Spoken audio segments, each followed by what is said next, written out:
অনূর্ধ্ব-20 নারী Asian cup বাছাইয়ে নিজেদের শেষ ম্যাচে গ্রুপ সেরা দক্ষিণ কোরিয়ার বিপক্ষে মাঠে নেমেছিল বাংলাদেশ।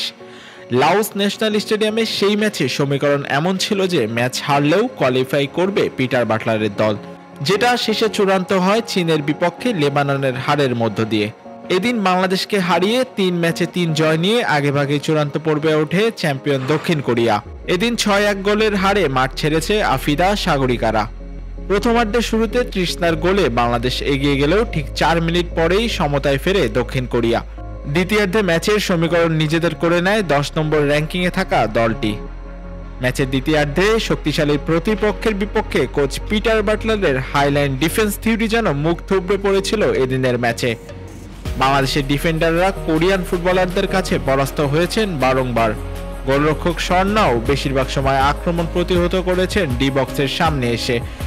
তবে শক্তিশালী দলের বিপক্ষে হেরেও শেষমেশ সেরা 3 রানার্স আপের দলে জায়গা করে নেয় বাংলাদেশ।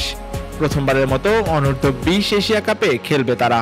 এদিন সমীকরণ অনুযায়ী ই গ্রুপে চীনের কাছে লেবানন হেরে গেলে মূল পর্বে খেলা নিশ্চিত হতো বাংলাদেশের। এছাড়া সি গ্রুপে অস্ট্রেলিয়া চাইনিজ তাইপেকে অন্তত 2 গোলে ব্যবধানে হারাতে পারলে এশিয়ান কাপে খেলার সুযোগ পেত বাংলাদেশ। শেষ পর্যন্ত মূল পর্বে সেভাবেই খেলার টিকিট পেয়ে যায় কোচ পিটার বাটলারের দল।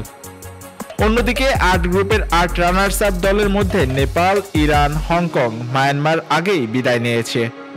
গ্রুপ ডি এর চ্যাম্পিয়ন হিসেবে উঠেছে ভারতও। আগামী বছরের এপ্রিলে থাইল্যান্ডে অনুষ্ঠিত হবে মেয়েদের এশিয়ান কাপের মূল আসর। Sports desk, Manabzamin.